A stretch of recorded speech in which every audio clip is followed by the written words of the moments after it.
I'm very honored to welcome tonight Gal Lee, our first speaker to the 10 Tender 10-2 Virtual Artist Talk series. Gal, pronouns they and she, is a queer fourth-generation Chinese settler living in so-called Vancouver with deep familial roots in their local Chinatown. They are a visual artist, tattooer, and community organizer whose work centers art as a tool for advocacy, awareness building, and mindful solidarity. They are a co-founder of Chinatown Together, a nonprofit organization dedicated to resisting gentrification through arts-based organizing, destigmatizing the neighborhood, and practicing mutual aid. Gal's work is grounded in a belief in diversity, autonomy, and collective care, and guided by this beautiful principle: come as you are, act with care, and we'll learn our way through the rest. Thank you so much, Gal. I'll pass it over to you. Thanks, Claire, and hi everyone. Thanks for coming to my Artist Talk series. So thank you to Claire, United Aunties, and Future Arts Network for having me. It's just, oh, are you gonna click to the next page? Perfect. Before we begin, I'd like to acknowledge that the artist, me, and this presentation operates on the unceded territories of the Musqueam, Squamish, and Tsleil-Waututh First Nations. Also, any photos used in this presentation that were not taken by me will have a photo credit next to it. Otherwise, all photos, illustrations, and photos of tattoos are by me. Um, so I'd like to briefly ground us by sharing what this talk will focus on, which is my art, tattoo work, how it connects to my organizing, and how I use both as a form of advocacy. And it will be more people and story focused. That's the title, How Art Holds Us, People, Stories, and Spaces, and also notes on tending and making, to refer back to the name of the series of this artist talk. I'll also be partially reading from the slides and also just some notes I prepared because I'm a bit of a yapper. So without it, we might be here for 5 hours. So bear with me if I sound a little bit robotic while I read through things. And I just want to introduce my art and my organizing a little bit through two images on this title page. So on the left is a landscape illustration of Guanyin that I did. Guanyin is a Buddhist deity who has had a deep impact on my life through my papa and my mother. A good chunk of my art also centers around my upbringing, culture, and Buddhist imagery. So you'll see that throughout this presentation. And to the right is a photo of myself, Nashwang, Bevho, and Chinatown Elder Mitsang when we were preparing for a Chinatown Together workshop in January 2025. I use this image because it's a very fond moment for me that I like to remember. I had a really rough year last year, so I started putting together this photo album of really good Chinatown and life memories, and this is one of the ones on the top, so that's why it's there. And you'll see more people throughout my presentation. All right, let's get into it. I'll keep my introduction brief, since many of you have probably read the United Aunties post, and Claire gave me a wonderful introduction. So very quickly, my name is Gal. I use they, she pronouns. My art practice spans illustrations, zines, and tattooing. I also have been working on some lino cut and beading art in my private time, and from one artist to another, I would say it's always good to just save a little bit of art for yourself privately, because sometimes it's really hard being an artist in the public eye. And next, Chinatown Together. This is a nonprofit I co-founded, and I help co-create events with workshop instructors. What that looks like is ensuring that events run smoothly, supporting instructors before, during, and after workshops, and my standard work of sourcing equipment, supplies, making event posters, and everything in between. But of course, everything I listed is work done with our board, team, and volunteers. I always say it's a team effort and a community effort, so I can't take credit for Chinatown Together. Um, and I also say we can't do this without community. That's why Chinatown Together is called Chinatown Together. Um, More on the events, though. These events bring people together across generations and languages. So we are an intergenerational events org with interpretations in English, Cantonese, and Mandarin. And for me, the practices like merit practices and organizing, they inform each other. The intimacy and rhythm and care in my art shows up in how I organize, and the people and experiences from Chinatown Together feed directly back into my creative work. All right. How art shaped my advocacy. So we're gonna have a few slides based on this topic, and we're gonna go by chunk. Um, Before I got into organizing, I was always interested in social justice. I was a sociology major. Mostly, I was participating in online discussions and speaking with close friends. But when I became like a full-time artist and like having a public account, I wanted to figure out how to advocate for causes I cared about with what I could currently do. So I was really fortunate to learn from a lot of local and global artists who have already led the way in art advocacy. Through their examples, I found ways to kind of signal boost causes through my illustrative work and also practicing care through my tattoo practice. For example, my illustrations became a way to create eye-catching and easily shareable posts that highlighted issues and causes. Sometimes I would have more information in the caption as well. And it was a good way to um, info share. And for tattooing, a lot of my clients actually are organizers and artists doing advocacy work themselves. So that really created a space for us to connect, learn from each other, and also amplify the causes that we were both supporting. Continuing on, and I have some images here that I'll explain.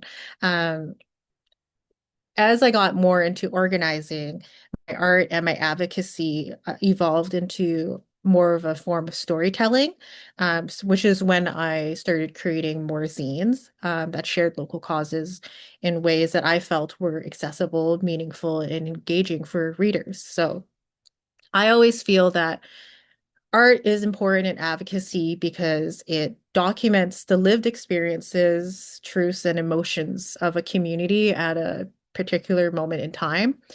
And as you can see here, my Chinatown Beyond Tourism zine was meant to combat conservative views on Chinatown. And those conservative views were about how the neighborhood should only serve as historic tourism. But my zine offers an alternative on-the-ground guide to Chinatown businesses and places locals actually go to, with a lot of personal commentary about my memories of these places.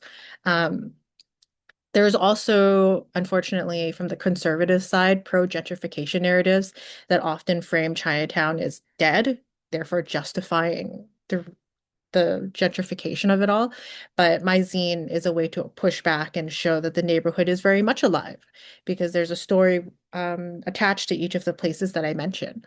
Um, if you take a look, like the three images I have, one is a cover. In the middle is a page about Bamboo Village, and the last page is me promoting Chinatown Together. But I want to focus on the middle page. So Bamboo Village, which unfortunately closed on February 1st of this year. And I think they've been in the neighborhood for about 40 years. Um, I think it's really important to, again, like I said, art really documents people, places, and memories. And for me, the owners of Bamboo Village, Keller and Dixon, were actually rather influential to me when I started out as a full-time artist. I remember how encouraging they they were to me and my art collective at the time, and they offered to carry our artwork in their stores, which was surprising because uh, they made a space for us when no one else gave us a chance in Chinatown. And I have a really good story of some advice Keller gave me, but I'll save it for Q&A if anyone wants to hear that. But yeah, this is what I mean when I say art documents lived experiences. Like I'm definitely not the only artist to make something about Bamboo Village. I've seen a lot of artists share their artwork.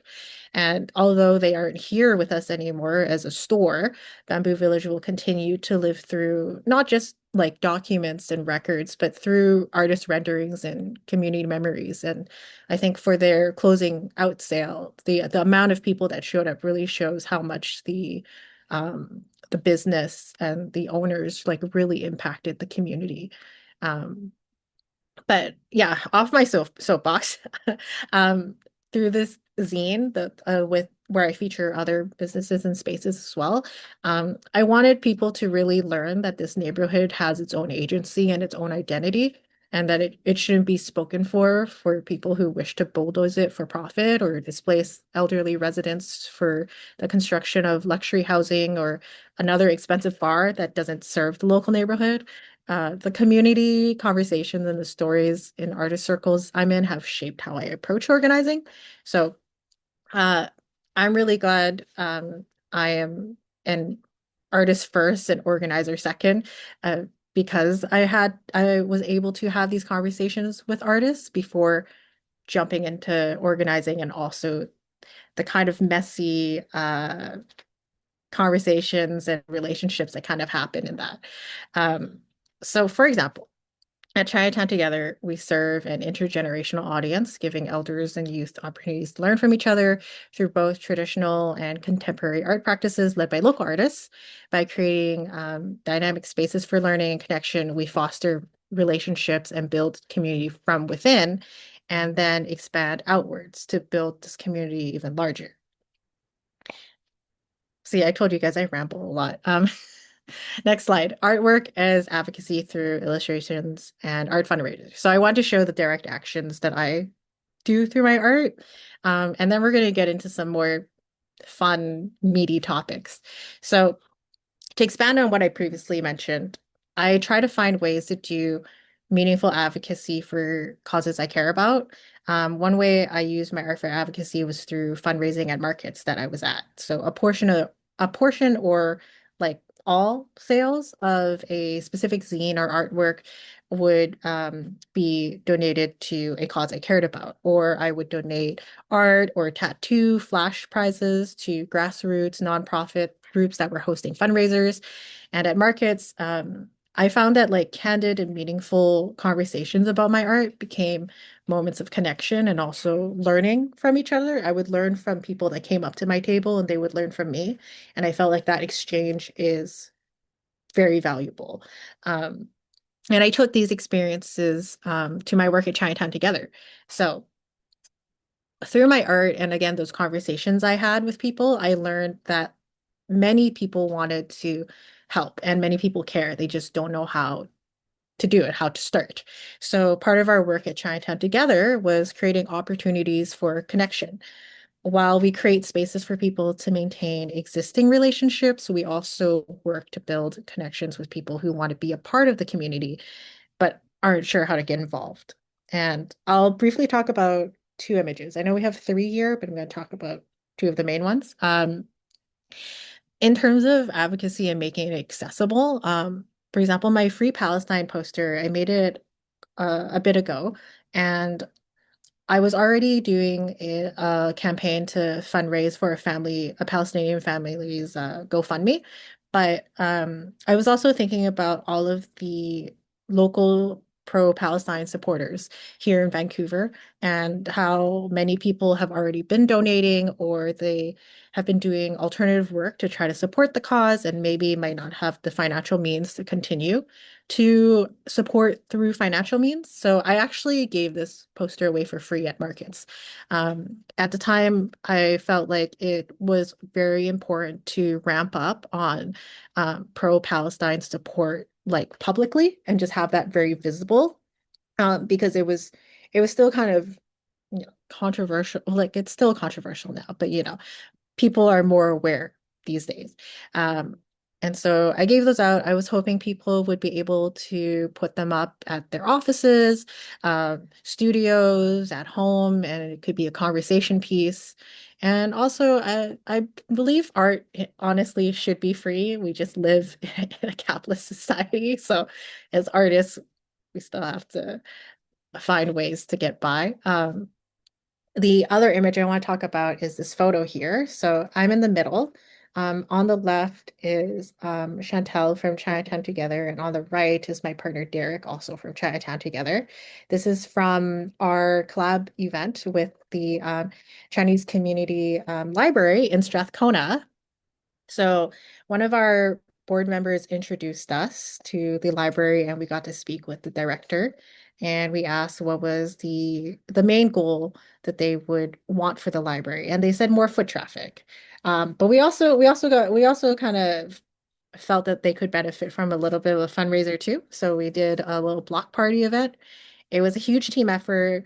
The whole board, our team and volunteers got involved, and a lot of community members came in to um, volunteer their work as well. So to stick to, there's so much to describe about the event that was really awesome, but to stick through um, art fundraisers, I want to talk about this image. And also not pictured is our friend Ariel, who did tarot card reading to fundraise for the library. Chantel did Chinese knot jewelry to fundraise for the library.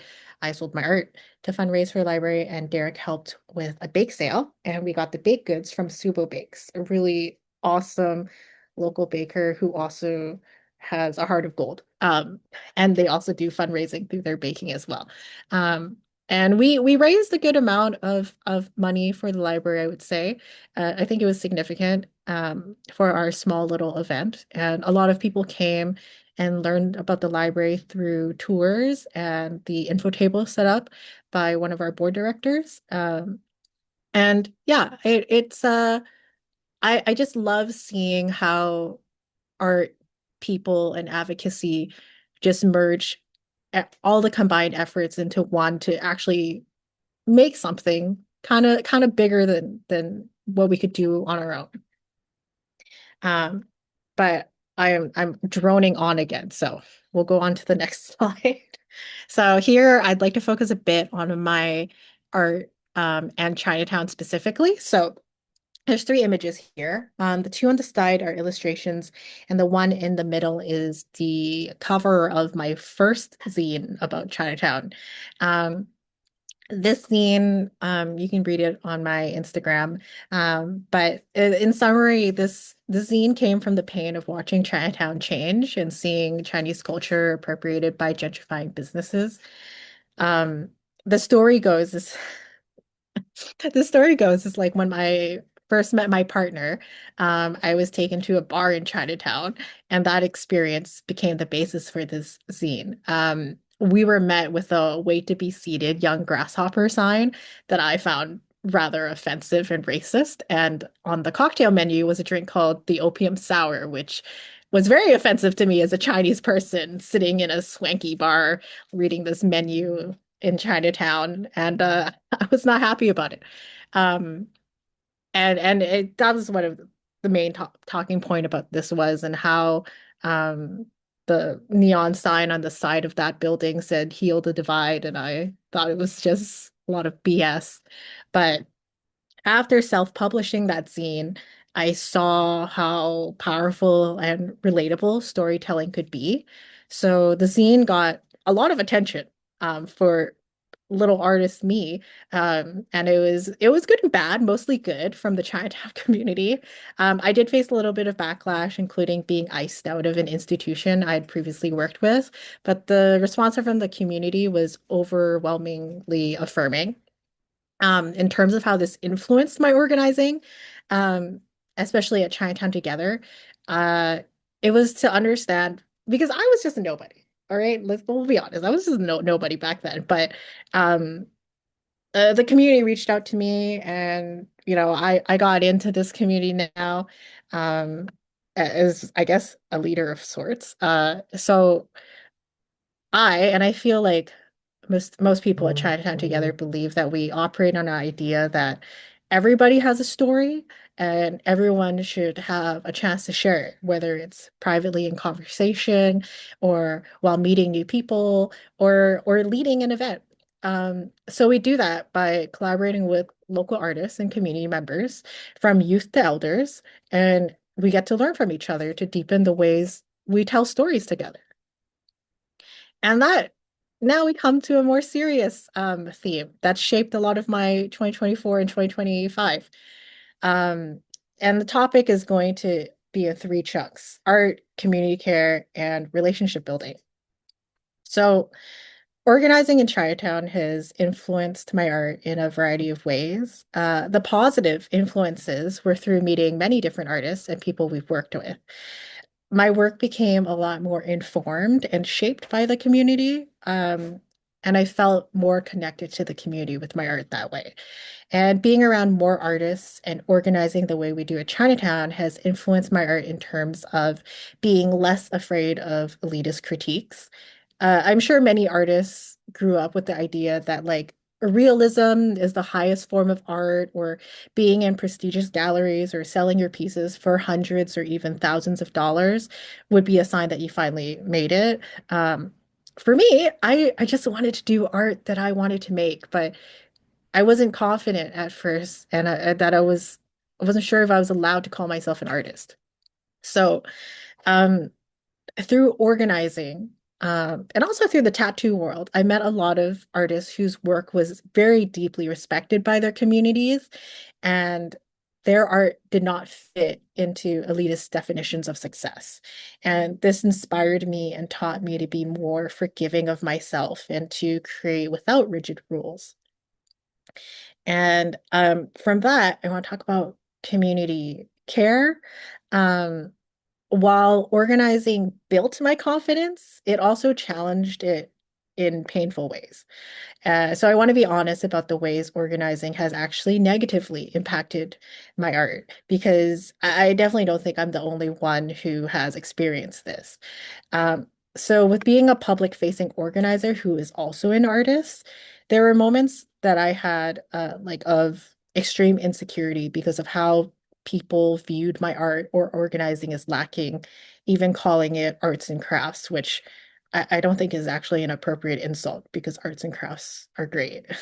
A lot of these people that think arts and crafts are lowbrow are probably not able to do arts and crafts themselves. But that's an aside.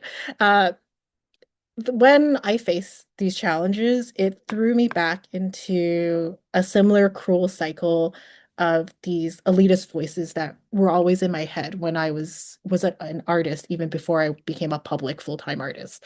So that level of elitism and also organizing, you will run into purity tests that often show up in leftist spaces. And unfortunately, those aren't always constructive. In fact, they're rather shame-based. And because of that, I began to feel like my art needed to be useful or tied to a cause to have value. And if it didn't have value, I didn't have value. And it took me a while to figure out how to get out of it. And it was very hard. So I give this example because I want to give a cautionary tale and to also provide like a line of hope for anyone that goes through this, whether you're an artist, an organizer, both, or neither. Um, when in small communities, overlapping roles can really blur the line between personal work and obligation. Organizing often demands constant visibility and responsiveness. And I think people don't realize how aggressive that can be sometimes. So that constant visibility and responsiveness can make you or your art feel like a service rather than a choice. So how do you survive this cycle where we kind of cannibalize each other in like not constructive ways? And for me, it meant trusting my community and removing the shame around setting boundaries with toxic opinions.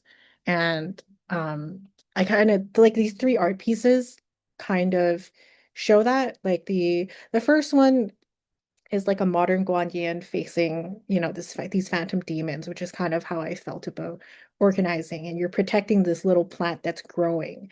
And it's like, I'm not done protecting this. I can't just leave to protect myself. But you're like getting beat down regardless. And then my little blue anxiety image, it's actually a little mini zine, and it's about being watched online a lot. And just like the surveillance of being a public-facing person. But my last one with the lotuses was actually after I took a bit of a social media break. I uh I kind of took the feelings of I am too tired, which normally I'm very neurotic about, and reminded myself that I am too tired doesn't have to be something negative. It can be something restful, and it should be something restful. I don't know why I know why, because we're in a colonialist capitalist society. Um, but I don't think we should be forced to run on fumes when we're tired. We should still have moments of rest, and peace. But I don't want to stay on this too much because I want to focus on some of the positives. Yeah. Oop. And so I want to talk about relationship building, which is why there's so many photos of some wonderful people on here. So I lead my style of organizing with the empathy I learned through my art and tattoo practices. Um, so in art and tattoo, I'm around a lot of grassroots organizers in those spaces, and I see how they tend to their communities. And that really shaped my values around mutual aid and care. Um, they operated outside and against elitist values, and that really resonated with me, and further shaped me before I came to co-founding Chinatown together. Um, for example, like as a tattoo artist, having empathy is very important. And it was the number one rule that my mentor taught me. Because you're actively stabbing ink into someone, so you need to develop a constant empathetic understanding of what your client is going through. When I was ready to finally tattoo a real person, my mentor was like, "You have to tattoo yourself now, because you need to understand how." Your hand specifically feels when you tattoo. So when you tattoo your client, you understand what's happening. Um, and yeah, it taught me a lot tattooing myself. And I have high pain tolerance, so that was a lot to experience. But yeah, I do my best to make sure clients feel comfortable, and I learn from my colleagues as well. So I develop a little blurb before every appointment where I sit down, and before I tattoo the person, I'm like, this is your appointment, so you're the boss. You can take as many breaks as you want, and you can let me know, if my hands are anywhere that make you feel uncomfortable. You can tell me to move them. I'm not going to ask you to justify it. I'm not going to ask you any questions. I'm just going to move my hands. And if partway through this tattoo, you start regretting it and you feel like I've made a big mistake, I don't want this, you can tell me and we can stop. It sucks, of course, to stop a tattoo session, but I feel like understanding consent and also bodily consent is priority. And after I give that little blurb, I see how clients react and they feel a lot more comfortable, and it sets a really good tone for the rest of the appointment. So I believe in bringing that level of empathy and awareness around consent to my organizing work. At Chinatown Together, how that shows up is how we design events, which is prioritizing accessibility, slow trust building, relationship building, and creating a come as you are atmosphere where people feel welcome to show up as themselves. That can mean slowing down, finding moments to connect, and making spaces for elders and youth to learn from each other in a comfortable setting. So, from our events, I've observed that relationship building does happen. Folks have made long-term friends, and several attendees have become longtime volunteers. Building trust in the artist community feels very similar to building trust through organizing. And how I would summarize it is like it's about people coming together to find friendship and build community together and engage in resistance work together. And that slowly built trust then connects us with more people to grow a stronger, more caring community. And my community is here in these photos. The two bigger group photos are of my Chinatown Together board, team, and volunteers and friends. And the images with three people are from my Let's Walk Chinatown Cards project. that does a similar thing to my zine about promoting different businesses in Chinatown. And that was a project done with Chinatown Today, a different organization. Um, but I also know we have a time limit, so I'm trying to go through this quickly. Um, Next slide. Art informs organizing, organizing informs art. And I have a few images that I'll go through. It's from one of my zines. Not every page, but I put the pages I thought would be nice to look at. Or maybe not the one with Ken Sim, but it's important to call him out. Um, So I want to talk about how my style of advocacy through art and my style of advocacy through organizing overlap. And for me, art has always been personal, emotional, and meant to reach the viewer through creating an opportunity for empathy and conversation.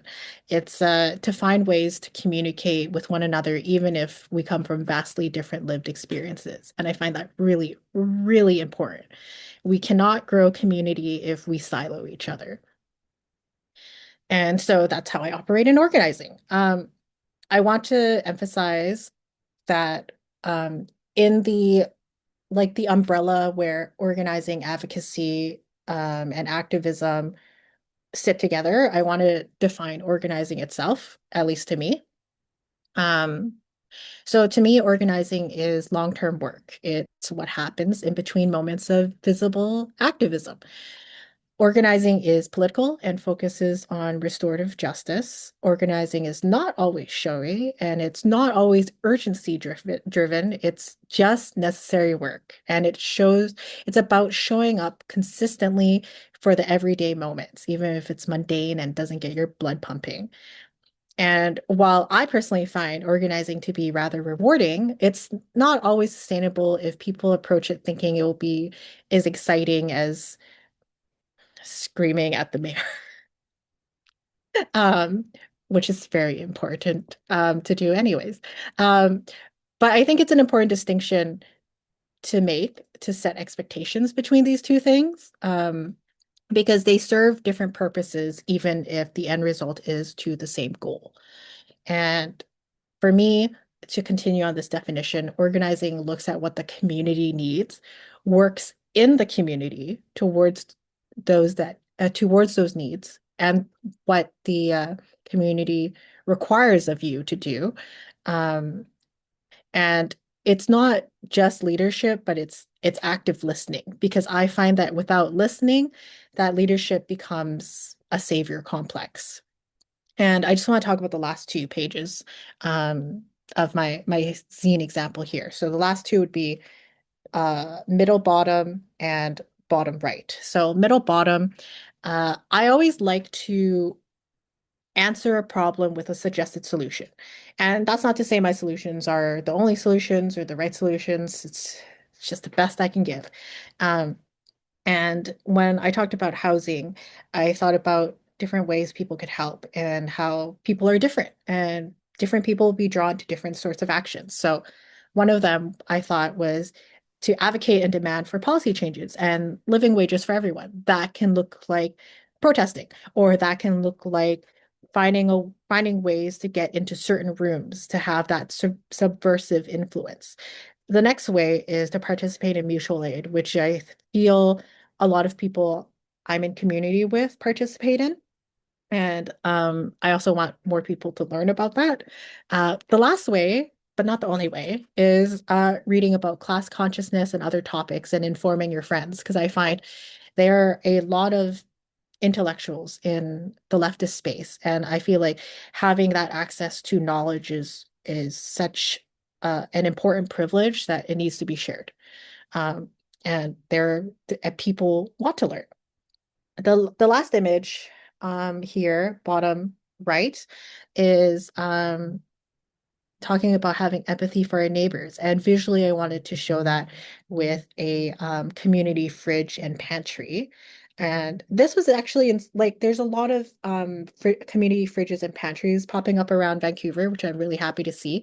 But I wanted to give a shout out to Marple Free Pantry because that was I think the first pantry account I've followed, and I've learned a lot from the people that run it.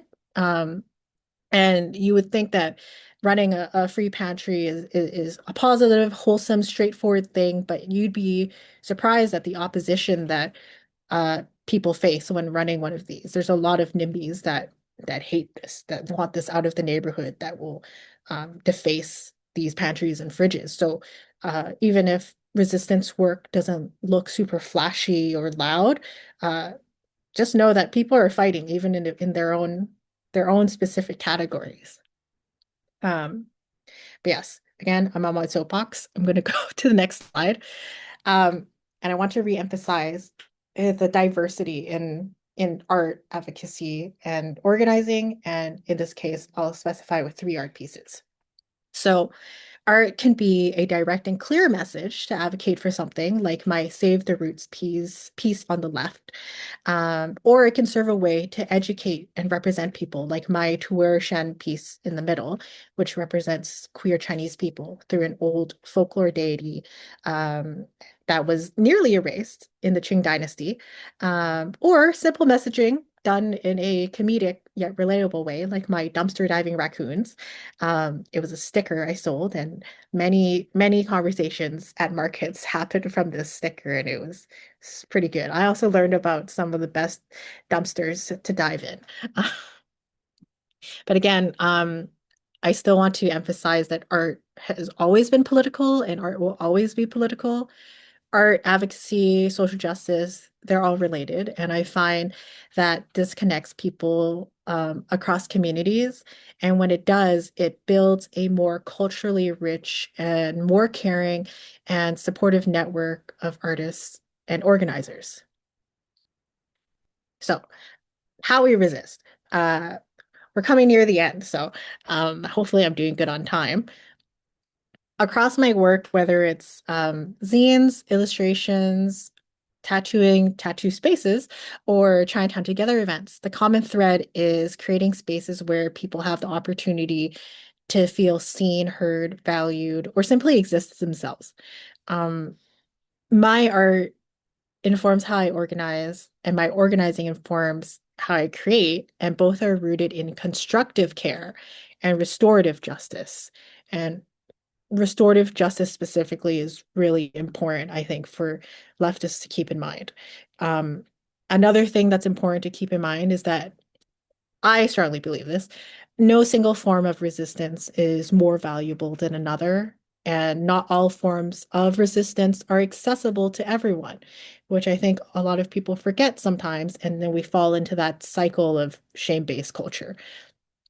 But staying on the positive, when it comes to art, just remember, art connects people through shared stories. It holds emotions, memories, meaning, and it centers lived experiences. And that's so important. And it's so I want to use the word intangible, I guess. Um, but it's such a buzzword. Uh, but art strengthens relationships, and I truly believe that. And it strengthens belonging while helping communities articulate a shared vision of what they want to see for their communities. And so, with that, I'd like to leave you guys with some optional recommended readings and also some artists and organizers that have influenced me. So, I'll go through these really quick. Um, Be Not Afraid of Love by Mimi Zhu focuses on self-reflections, self-forgiveness, and grief work. Mimi is also on Instagram and talks about social justice topics as well. Love in a Fucked Up World. I don't know if I can swear, I'm sorry. By Dean Spade, who is also the author of Mutual Aid, focuses on understanding resistance work, building relationships, and complicated relationships that arise in leftist spaces. This was recommended to me by a friend, and my friend also told me that they have a related podcast that is very good. I've listened to a few episodes. Amazing. I feel like everyone will find at least one episode relatable to their lives. Um, the last reading was also recommended to me by a friend as well, which is Accomplices Not Allies, a zine by Indigenous Action Media. It's free and available if you Google it right now. And they talk about a few different things, but what I really honed in on was the distinction between being an accomplice versus an ally. And being an ally is more of that savior complex angle, which I really I really appreciated just learning from that scene. And lastly, I want to recommend some artists and organizers that inspire me. So we're gonna go left to right. Beauty to the Streets is on TikTok and Instagram, started by Miss Shirley Rains, who unfortunately passed away last month, and it sucks. I think a lot of people that follow Beauty to the Streets still can't believe it's real. I cannot. Rest in power, Miss Shirley. She's truly so influential and still continues to be. Um, but to summarize, Beauty to the Streets started as a small initiative by Miss Shirley, who was a hairdresser and I believe started off doing mobile hair services to with colleagues for unhoused folks on Skid Row in LA. And this eventually grew to providing food supplies, sanitary hygiene products, makeup, wigs, etc. And a lot more people joined, and Beauty to the Streets became like a pretty big operation. Um, the next person I want to recommend is LT Motel on TikTok. So the videos are basically poetry videos by Brian Acosta Aria. Um, this account focuses on telling the stories of his motel and the people of the motel in realistic, empathetic, and non-stigmatizing ways, which Shirley and Brian both do, which is probably how why I'm drawn to them. And for Brian's work, it's just very real and raw, and he not only does he do poetry, he also offers forms of care and mutual aid through his motel, such as free room and board for folks that cannot pay, celebrating birthdays of motel residents, or simply just being like a real person to residents of his motel.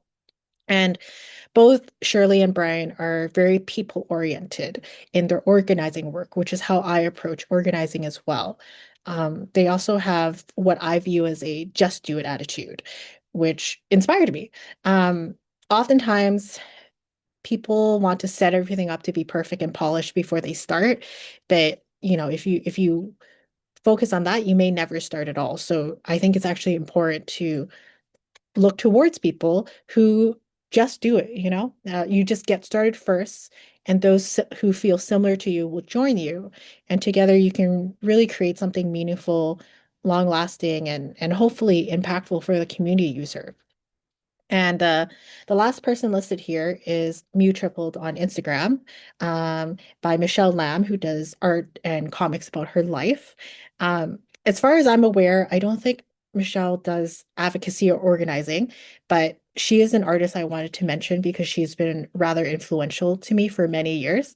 Um, Michelle started off, or when I discovered her, she was doing sex positive comics and stories, which I felt really empowered by. And also, it was a little educational too. Um, I really like her work resonates with me because she is very transparent and her recent work is very vulnerable. Unfortunately, her partner passed recently, so that's what her most recent artwork has been focused on. Um, but I want to highlight her here as an artist because her art is so deeply connected with her emotions, and this uh I feel most of her recent work is very painfully honest, and that's hard to come by in a world of art now that is being taken over by AI art, art propaganda, and art for profit. And I wanted to highlight an artist who I felt is very genuine in what they do. And lastly, uh, there are a lot of local artists that I follow that are organizers and advocates in their own ways. And I'm not listing any because I don't want to seem biased, and the list would honestly be too long. But I will say you can find them on my following list. But if you're in this talk, you probably already follow them. So that's it. I just wanted to say thank you again to United Aunties for having me, and thank you to all of you guys for being interested in my little artist talk.